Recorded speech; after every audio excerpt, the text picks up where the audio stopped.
ಮದುವೆ ಈ ಶಬ್ದ ನಿಮ್ಮ ಕಿವಿಗೆ ಬಿದ್ದರೆ ಆಹಾ ಆಹ್ಲಾದಕರ ರೋಮಾಂಚನಗೊಳ್ಳುವ ಸನ್ನಿವೇಶ. ಭಾರತೀಯ ಸಂಸ್ಕೃತಿಯಲ್ಲಿ ಮದುವೆಗೆ ಒಂದು ವಿಶೇಷ ಅರ್ಥವಿದೆ. ಗಂಡು ಹೆಣ್ಣು ಶಾಸ್ತ್ರೋಕ್ತವಾಗಿ ಮದುವೆಯಾಗುವುದು ಇಲ್ಲಿನ ಮಣ್ಣಿನ ವಿಶೇಷತೆಗಳಲ್ಲಿ ಒಂದಾಗಿದೆ. ಅದು ಯಾವುದೇ ಧರ್ಮವಾಗಿರಲಿ ಅವರ ಪ್ರಕಾರದಂತೆ ಅದರದೇ ಆದಂತಹ ಗೌರವವನ್ನು ಕೊಟ್ಟು ಅತಿ ವಿಜೃಂಭಣೆ ವೈಭವ ಅತ್ಯಂತ ಸಂಭ್ರಮದಿಂದ ಮಾಡುವ ಒಂದು ಅದ್ಭುತವಾದ ಸುಂದರ ಕ್ಷಣ ಎಂದರೆ ಬಹುಶಃ ಅತಿಶಯೋಕ್ತಿ ಅಲ್ಲ. ಬಡವರಿಂದ ಶ್ರೀಮಂತರವರೆಗೆ ಎಲ್ಲರೂ ಅವರವರ ಅನುಕೂಲಕ್ಕೆ ತಕ್ಕಂತೆ ವಿಶೇಷವಾಗಿ ಮದುವೆಗಳನ್ನ ಆಚರಣೆ ಮಾಡಿಕೊಳ್ತಾರೆ. ವಾರದ ಮುಂಚಿತವಾಗಿ ನಡೆಯುವ ಸಿದ್ಧತೆಗಳು, ನೆಂಟರು ಸ್ನೇಹಿತರಿಗೆ ಕರವೋಲೆಗಳು, ಹಬ್ಬದ ಸಂಭ್ರಮದಂತೆ ಮದುವೆ ಆಗುವುದನ್ನು ನಾವು ನೀವು ನೋಡಿದ್ದೇವೆ. ಅರೆ ಇಷ್ಟೆಲ್ಲ ಯಾಕೆ ಮದುವೆ ಬಗ್ಗೆ ಮಾತನಾಡ್ತಿದ್ದಾರೆ ಅನ್ಕೊಂಡ್ರ ವಿಷಯವಿದೆ. ಮದುವೆಯನ್ನ ಸಾಮಾನ್ಯವಾಗಿ ಎಲ್ಲಿ ಮಾಡ್ತಾರೆ? ಕಲ್ಯಾಣ ಮಂಟಪಗಳಲ್ಲಿ, ಮನೆ ಬಳಿ ಅಥವಾ ಡೆಸ್ಟಿನೇಷನ್ ವೆಡ್ಡಿಂಗ್ ಹಬ್ಗಳಲ್ಲಿ ಸ್ಥಳಗಳನ್ನು ಗುರುತಿಸಿ ಮದುವೆ ಆಗೋದನ್ನ ನೋಡಿದ್ದೇವೆ. ಆದರೆ ಇಲ್ಲೊಂದು ಜೋಡಿ ಇಲ್ಲೆಲ್ಲೂ ಮದುವೆ ಆಗಿಲ್ಲ, ಬದಲಾಗಿ ಸ್ಮಶಾನದಲ್ಲಿ ಮದುವೆಯಾಗಿ ಚರ್ಚೆಯನ್ನು ಹುಟ್ಟುಹಾಕಿದ್ದಾರೆ. ಅರೆ ಏನಿದು ಸ್ಮಶಾನದಲ್ಲಿ ಮದುವೆನಾ? ಹೇಗೆ ಸಾಧ್ಯ? ಯಾರಾಗಿದ್ದು? ಬನ್ನಿ ಈ ವಿಡಿಯೋದಲ್ಲಿ ಯಾರು ಎಲ್ಲಿ ನಡೆದಿದ್ದು ಅನ್ನೋ ಸಂಪೂರ್ಣ ವಿವರವನ್ನ ನೋಡ್ತಾ ಹೋಗೋಣ. ಎಲ್ಲೂ ಸ್ಕಿಪ್ ಮಾಡದೆ ಈ ವಿಡಿಯೋ ನೋಡಿ. ಸ್ಮಶಾನದಲ್ಲಿ ಮದುವೆ ಏನಿದು ವಿವಾದ? ಸಾಮಾಜಿಕ ಜಾಲತಾಣದಲ್ಲಿ ವೈರಲ್. ವೀಕ್ಷಕರೇ, ಸಂಪ್ರದಾಯ, ನಂಬಿಕೆ ಮತ್ತು ಸಂಸ್ಕೃತಿ ಇವುಗಳು ನಮ್ಮ ಸಮಾಜದ ಮೂಲ ಸ್ತಂಭಗಳು. ಆದರೆ ಇತ್ತೀಚೆಗೆ ಉತ್ತರಾಖಂಡದಲ್ಲಿ ನಡೆದ ಒಂದು ಘಟನೆ ಈ ಮೌಲ್ಯಗಳ ಬಗ್ಗೆ ಗಂಭೀರ ಚರ್ಚೆಗೆ ಕಾರಣವಾಗಿದೆ. ಅಂತಿಮ ಸಂಸ್ಕಾರಗಳಿಗೆ ಮೀಸಲಾಗಿರುವ ಸ್ಮಶಾನ ಸ್ಥಳದಲ್ಲಿ ಮದುವೆ ಕಾರ್ಯಕ್ರಮ ಆಯೋಜನೆಯಾಗಿದ್ದು ದೇಶದಾದ್ಯಂತ ಆಕ್ರೋಶಕ್ಕೆ ಕಾರಣವಾಗಿದೆ. ಉತ್ತರಾಖಂಡದ ಅಲ್ಮೋರ್ ಜಿಲ್ಲೆಯ ಮಾರ್ಚೂಲ ಪ್ರದೇಶದಲ್ಲಿ ನಡೆದ ಈ ಘಟನೆ ಜನರನ್ನ ಬೆಚ್ಚಿ ಬೀಳಿಸುವಂತೆ ಮಾಡಿದ್ದು, ರಾಮಗಂಗಾ ಮತ್ತು ಬದನಾಗರ್ ನದಿಗಳ ಸಂಗಮ ಸ್ಥಳದಲ್ಲಿರುವ ಪರಂಪರೆಯ ಸ್ಮಶಾನ ಭೂಮಿಯಲ್ಲಿ ಮದುವೆ ಕಾರ್ಯಕ್ರಮವನ್ನ ಆಯೋಜಿಸಲಾಗಿದೆ. ಮದುವೆಯ ಪ್ರಮುಖ ವಿಧಿವಿಧಾನಗಳಾದ ಜೈಮಾಲ ಸೇರಿದಂತೆ ಹಲವು ಆಚರಣೆಗಳನ್ನ ಅಲ್ಲಿ ನಡೆಸಲಾಗಿದೆ. ಈ ಕಾರ್ಯಕ್ರಮದ ದೃಶ್ಯಗಳು ಸಾಮಾಜಿಕ ಜಾಲತಾಣಗಳಲ್ಲಿ ವೈರಲ್ ಆಗುತ್ತಿದ್ದಂತೆಯೇ ಸಾರ್ವಜನಿಕರಿಂದ ತೀವ್ರ ಆಕ್ರೋಶ ವ್ಯಕ್ತವಾಗಿದೆ. ಹಲವರು ಇದನ್ನ ಸಂಸ್ಕೃತಿಯ ಮೇಲಿನ ಅವಮಾನವೆಂದು ಖಂಡಿಸಿದ್ದಾರೆ. ಈ ಸ್ಥಳವು ಸುಮಾರು ವರ್ಷಗಳಿಂದ ಯಾರಾದರೂ ಮೃತರಾದರೆ ಅಂತ್ಯಕ್ರಿಯೆಗಳಿಗೆ ಬಳಸಲಾಗ್ತಿದೆ ಎಂದು ಸ್ಥಳೀಯರು ತಿಳಿಸಿದ್ದಾರೆ. ಅವರ ದೃಷ್ಟಿಯಲ್ಲಿ ಇದು ಕೇವಲ ಒಂದು ಭೌತಿಕ ಸ್ಥಳವಲ್ಲ, ಇದು ಆತ್ಮೀಯ ಮತ್ತು ಆಧ್ಯಾತ್ಮಿಕ ಮಹತ್ವ ಹೊಂದಿದ ಪವಿತ್ರ ಸ್ಥಳವಾಗಿದೆ. ಮೃತರ ಅಂತಿಮ ಪ್ರಯಾಣ ನಡೆಯುವ ಸ್ಥಳವನ್ನ ಮದುವೆ ಸಮಾರಂಭಕ್ಕಾಗಿ ಬಳಸುವುದು ಹೇಗೆ ಸಾಧ್ಯ ಎಂಬ ಪ್ರಶ್ನೆಯನ್ನು ಅನೇಕರು ಎತ್ತಿದ್ದಾರೆ. ಇದು ಕೇವಲ ಸಂಪ್ರದಾಯಗಳ ಉಲ್ಲಂಘನೆ ಮಾತ್ರವಲ್ಲ, ಸ್ಥಳೀಯರ ಭಾವನೆಗಳಿಗೆ ಧಕ್ಕೆ ತರುತ್ತದೆ ಎಂದು ಅವರು ಆಕ್ರೋಶವನ್ನ ವ್ಯಕ್ತಪಡಿಸಿದ್ದಾರೆ. ಸಾಮಾಜಿಕ ಕಾರ್ಯಕರ್ತರ ಅಭಿಪ್ರಾಯವೇನು? ಸಂಸ್ಕೃತಿಗೆ ಮಾಡಿದ ಅವಮಾನವೆಂದು ಕಿಡಿ. ಉತ್ತರಾಖಂಡದಲ್ಲಿ ಈ ಮದುವೆಯನ್ನ ಕೆಲ ಸಾಮಾಜಿಕ ಕಾರ್ಯಕರ್ತರು ಮತ್ತು ಸಮುದಾಯದ ನಾಯಕರು ಈ ಘಟನೆಗೆ ತೀವ್ರ ವಿರೋಧವನ್ನ ವ್ಯಕ್ತಪಡಿಸಿದ್ದಾರೆ.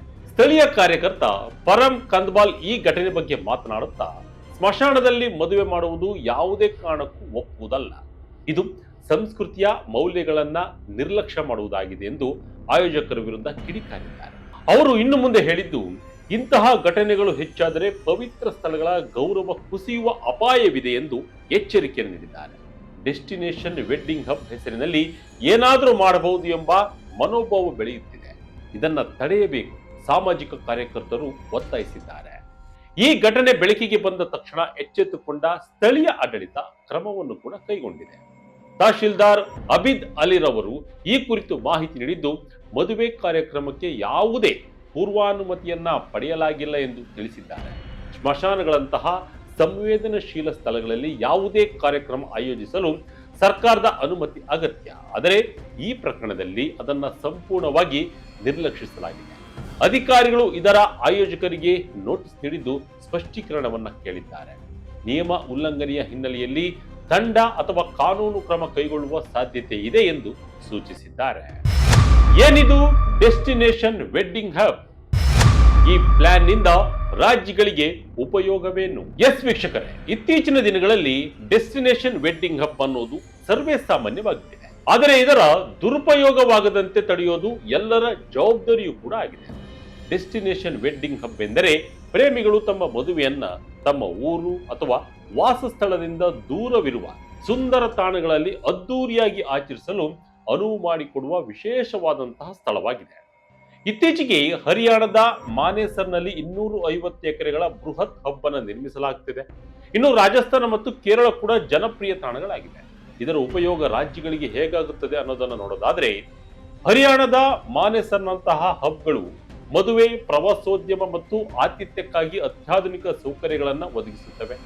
ಈ ತಾಣಗಳು ಮದುವೆಯ ಸಮಾರಂಭ, ವಸತಿ, ಆಹಾರ ಮತ್ತು ಮನರಂಜನೆಯನ್ನ ಒಂದೇ ಸೂರಿನಡಿ ಒದಗಿಸುತ್ತವೆ. ಜಾಗತಿಕ ಡೆಸ್ಟಿನೇಷನ್ ವೆಡ್ಡಿಂಗ್ ಹಬ್ ಆಗಿ ಹೊರಹೊಮ್ಮುತ್ತಿವೆ. ಅಲ್ಲಿನ ಕೋಟೆಗಳು ಮತ್ತು ಅರಮನೆಗಳು ಜನಪ್ರಿಯವಾಗಿವೆ. ಕೇರಳದ ಗಾಡ್ಸ್ ಓನ್ ಕಂಟ್ರಿಯಲ್ಲಿನ ರೆಸಾರ್ಟ್ಗಳು ವೆಡ್ಡಿಂಗ್ ಪ್ಯಾಕೇಜ್ಗಳಿಗೆ ಹೆಸರುವಾಸಿಯಾಗಿವೆ. ಇಲ್ಲಿಯೂ ಕೂಡ ಮದುವೆ ಸಮಾರಂಭಗಳು ಬಹಳ ಅದ್ದೂರಿಯಾಗಿ ನಡೆಯುತ್ತವೆ. ಹೀಗೆ ಅನೇಕ ರಾಜ್ಯಗಳಲ್ಲಿ ಇದರ ಅನುಕೂಲಗಳಿಗೆ ತಕ್ಕಂತೆ ನಡೆಯುತ್ತವೆ. ಬೆಂಗಳೂರಿನಲ್ಲಿ ವಿಶೇಷವಾಗಿ ನೀವು ನೋಡಿರುವ ಹಾಗೆ ಅರಮನೆ ಮೈದಾನಗಳಲ್ಲಿ ಮದುವೆಗಳು ನಡೆಯುವುದು ಒಂದು ರೀತಿಯಲ್ಲಿ ಡೆಸ್ಟಿನೇಷನ್ ವೆಡ್ಡಿಂಗ್ ಹಬ್ ಆಗಿಯೇ ಪರಿವರ್ತನೆಯಾಗಿದೆ. ವೆಡ್ಡಿಂಗ್ ಆಯೋಜಕರ ಪ್ರತಿಕ್ರಿಯೆ ಏನಾಗಿತ್ತು? ಈ ವೈರಲ್ ಮದುವೆ ಬಗ್ಗೆ ತರೇಹವಾರಿ ಚರ್ಚೆ. ಈ ಕುರಿತು ಪ್ರತಿಕ್ರಿಯಿಸಿದ ನಿರ್ವಹಣೆಗಾರರು, ಮದುವೆ ಆಯೋಜಕರಿಗೆ ಬೇರೆ ಸ್ಥಳವನ್ನ ಆಯ್ಕೆ ಮಾಡುವಂತೆ ಸಲಹೆಯನ್ನ ನೀಡಲಾಗಿದೆ. ಆದರೆ ಆಯೋಜಕರು ಸ್ಮಶಾನ ಸ್ಥಳವನ್ನೇ ಆಯ್ಕೆ ಮಾಡುವುದಾಗಿ ಹಠ ಹಿಡಿದಿದ್ದರು ಎಂದು ಅವರು ತಿಳಿಸಿದ್ದಾರೆ. ಸ್ಥಳೀಯ ಸಮುದಾಯದೊಂದಿಗೆ ಯಾವುದೇ ಸಮಾಲೋಚನೆ ನಡೆಸಲಾಗಿದೆಯೇ ಎಂಬುದನ್ನ ಇನ್ನೂ ಸ್ಪಷ್ಟವಾಗಿಲ್ಲ. ಈ ಘಟನೆ ಒಂದು ಮಹತ್ವದ ಸಂದರ್ಭದಲ್ಲಿ ನಡೆದಿದೆ. ಉತ್ತರಾಖಂಡ ಸರ್ಕಾರ ರಾಜ್ಯವನ್ನ ಡೆಸ್ಟಿನೇಷನ್ ವೆಡ್ಡಿಂಗ್ ಹಬ್ ಆಗಿ ಅಭಿವೃದ್ಧಿಪಡಿಸಲು ಮುಂದಾಗಿದೆ. ಇದರ ಉದ್ದೇಶ ಪ್ರವಾಸೋದ್ಯಮವನ್ನು ಉತ್ತೇಜಿಸುವುದು ಮತ್ತು ಆರ್ಥಿಕ ಅಭಿವೃದ್ಧಿಗೆ ನೆರವಾಗುವುದು. ಆದರೆ ಮಾರ್ಚುಲ ಘಟನೆಯು ನಿಯಂತ್ರಣವಿಲ್ಲದ ಚಟುವಟಿಕೆಗಳು ಸಂಸ್ಕೃತಿ ಮತ್ತು ಸಂಪ್ರದಾಯಗಳಿಗೆ ಹೇಗೆ ಧಕ್ಕೆ ತರುತ್ತವೆ ಎಂಬುದನ್ನು ಸ್ಪಷ್ಟವಾಗಿ ತೋರಿಸುತ್ತಿದೆ ಎಂಬುದರಲ್ಲಿ ಎರಡು ಮಾತಿಲ್ಲ. ಈ ಘಟನೆಯ ನಂತರ ದೇಶದಾದ್ಯಂತ ಒಂದು ದೊಡ್ಡ ಚರ್ಚೆ ಶುರುವಾಗಿದೆ. ಪ್ರವಾಸೋದ್ಯಮ ಅಭಿವೃದ್ಧಿ ಮತ್ತು ಸಂಸ್ಕೃತಿ ಸಂರಕ್ಷಣೆ ನಡುವಿನ ಸಮತೋಲನ ಹೇಗೆ ಸಾಧಿಸಬೇಕು? ಕೆಲವರು ಆಧುನಿಕತೆಯ ಹೆಸರಿನಲ್ಲಿ ಎಲ್ಲವನ್ನು ಸ್ವೀಕರಿಸುವುದು ಸರಿಯಲ್ಲ ಎಂದು ಹೇಳ್ತಾರೆ. ಇನ್ನು ಕೆಲವರು ಸ್ವಾತಂತ್ರ್ಯ ಇದ್ದರೂ ಅದು ಇತರರ ಭಾವನೆಗಳನ್ನ ನೋಯಿಸುವ ಮಟ್ಟಕ್ಕೆ ಹೋಗಬಾರದು ಎಂದು ಅಭಿಪ್ರಾಯಪಟ್ಟಿದ್ದಾರೆ. ಧಾರ್ಮಿಕ ಮತ್ತು ಸಾಂಸ್ಕೃತಿಕ ಆಯಾಮ. ಭಾರತೀಯ ಸಂಸ್ಕೃತಿಯಲ್ಲಿ ಸ್ಮಶಾನವು ಅತ್ಯಂತ ಪವಿತ್ರ ಮತ್ತು ಸಂವೇದನಶೀಲ ಸ್ಥಳವಾಗಿದೆ. ಇದು ಜೀವನ ಮತ್ತು ಮರಣದ ನಡುವಿನ ಅಂತಿಮ ಕೊಂಡಿಯಾಗಿ ಪರಿಗಣಿಸಲಾಗುತ್ತದೆ. ಹೀಗಿರುವಾಗ ಅಂತಹ ಸ್ಥಳದಲ್ಲಿ ಸಂಭ್ರಮದ ಕಾರ್ಯಕ್ರಮಗಳನ್ನು ಆಯೋಜಿಸುವುದು ಅನೇಕರು ಒಪ್ಪುವುದಲ್ಲ. ಇದು ಕೇವಲ ಒಂದು ನಿಯಮ ಉಲ್ಲಂಘನೆ ಅಲ್ಲ, ಇದು ನಂಬಿಕೆಗಳ ಮೇಲಿನ ಅವಮಾನವೆಂದು ಅನೇಕರು ಆಕ್ರೋಶವನ್ನ ಹೊರಹಾಕಿದ್ದಾರೆ. ಆಯೋಜಕರ ಮೇಲೆ ಕಠಿಣ ಕ್ರಮ ಫಿಕ್ಸ್. ಪವಿತ್ರ ಸ್ಥಳ ರಕ್ಷಣೆ ಮಾಡುವುದು ನಮ್ಮ ಜವಾಬ್ದಾರಿ. ಇನ್ನು ಪ್ರಸ್ತುತ ಈ ಪ್ರಕರಣದ ಬಗ್ಗೆ ತನಿಖೆ ಮುಂದುವರೆದಿದೆ. ಅಧಿಕಾರಿಗಳು ಕಠಿಣ ಕ್ರಮ ಕೈಗೊಳ್ಳಲಾಗುವುದು ಎಂದು ಭರವಸೆಯನ್ನು ಕೂಡ ನೀಡಿದ್ದಾರೆ. ಈ ಪ್ರಕರಣದ ಅಂತಿಮ ಫಲಿತಾಂಶ ಭವಿಷ್ಯದಲ್ಲಿ ಇಂತಹ ಘಟನೆಗಳನ್ನು ಹೇಗೆ ನಿರ್ವಹಿಸಬೇಕು ಎಂಬುದಕ್ಕೆ ಮಾದರಿಯಾಗುವ ಸಾಧ್ಯತೆ ಇದೆ. ವೀಕ್ಷಕರೇ, ಮಾರ್ಚುಲಾ ಘಟನೆಯು ನಮಗೆ ಒಂದು ಮಹತ್ವದ ಪಾಠವನ್ನು ಕಲಿಸುತ್ತದೆ. ಅಭಿವೃದ್ಧಿ ಮತ್ತು ಆಧುನಿಕತೆಯ ನಡುವೆಯೂ ನಮ್ಮ ಸಂಸ್ಕೃತಿ ಮತ್ತು ಸಂಪ್ರದಾಯಗಳನ್ನು ಮರೆಯಬಾರದು. ಪವಿತ್ರ ಸ್ಥಳಗಳ ಗೌರವವನ್ನು ಕಾಪಾಡುವುದು ನಮ್ಮ ಪ್ರತಿಯೊಬ್ಬರ ಜವಾಬ್ದಾರಿ. ಯಾವುದೇ ಸೌಲಭ್ಯಕ್ಕಾಗಿ ಅಥವಾ ವೈಯಕ್ತಿಕ ಆಸಕ್ತಿಗಾಗಿ ಅವುಗಳನ್ನು ವ್ಯಾಪಾರೀಕರಣ ಮಾಡುವುದು ಸರಿಯಲ್ಲ. ಇಂತಹ ಆಚರಣೆಗೆ ಧಕ್ಕೆ ಉಂಟಾಗದಂತೆ ಹಾಗೂ ಭಾವನೆಗಳಿಗೆ ನೋವು ಉಂಟಾಗದಂತೆ ಕ್ರಮಗಳನ್ನು ತೆಗೆದುಕೊಳ್ಳಬೇಕಾಗಿದೆ.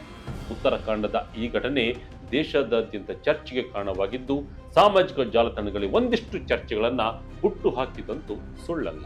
ಒಟ್ಟಿನಲ್ಲಿ ಮದುವೆ ಸಮಾರಂಭ ಅನ್ನೋದು ನಮ್ಮ ಮಣ್ಣಿನ ಸಂಸ್ಕೃತಿಯನ್ನ ಉಳಿಸುವ ಪ್ರಕ್ರಿಯೆ ಆಗಬೇಕೆ ಹೊರತು ಚರ್ಚೆಗಳನ್ನು ಹುಟ್ಟು ಹಾಕುವಂತೆ ಇರಬಾರದು. ಮನುಷ್ಯನ ಅಂತಿಮ ಕ್ರಿಯೆ ಎಂದರೆ ಅದೊಂದು ಭಾವನಾತ್ಮಕವಾದ ವಿಚಾರವಾಗಿದೆ. ಅದರಲ್ಲೂ ನಮ್ಮ ಭಾರತದಂತಹ ದೇಶದಲ್ಲಿ ಅದಕ್ಕೊಂದು ಸ್ಥಾನಮಾನವಿದೆ. ಅನೇಕರು ಮೃತಪಟ್ಟಂತಹ ಸಂದರ್ಭದಲ್ಲಿ ಅನೇಕರು ದೇವಸ್ಥಾನದಂತೆ ಅವರನ್ನು ಪೂಜೆ ಮಾಡ್ತಾರೆ. ಅಂತಹ ಸ್ಥಳಗಳನ್ನು ಬೇರೆ ರೀತಿಯ ಸಮಾರಂಭಗಳಿಗೆ ಅಥವಾ ಸಂಭ್ರಮಿಸುವ ಸಮಾರಂಭಗಳಿಗೆ ಇದು ವೇದಿಕೆ ಆಗಬಾರದು. ಯಾವ್ಯಾವ ಕಾರ್ಯಕ್ರಮಗಳು ಎಲ್ಲೆಲ್ಲಿ ಜರುಗಬೇಕು ಅಲ್ಲಿ ಜರುಗಿದ್ರೆ ಉತ್ತಮ. ಎಸ್ ವೀಕ್ಷಕರೇ, ನಾವು ಮುಂದಿನ ದಿನಗಳಲ್ಲಿ ಈ ರೀತಿಯ ಘಟನೆಗಳನ್ನು ತಡೆಯಲು ಏನು ಕ್ರಮವನ್ನು ತೆಗೆದುಕೊಳ್ಬೇಕು? ನಿಮ್ಮ ಅಭಿಪ್ರಾಯಗಳನ್ನ ಈ ಕಮೆಂಟ್ ಮೂಲಕ ತಿಳಿಸಿ. ಇದಾಗಿತ್ತು ಈ ಕ್ಷಣದ ಇಂಟ್ರೆಸ್ಟಿಂಗ್ ಸ್ಟೋರಿ. ಇದೇ ರೀತಿಯ ಸ್ಟೋರಿಗಾಗಿ ವಿಜಯ ಕಟ್ಕ website, YouTube page, Facebook page follow ಮಾಡ್ತಾ ಇರಿ. ಧನ್ಯವಾದಗಳು.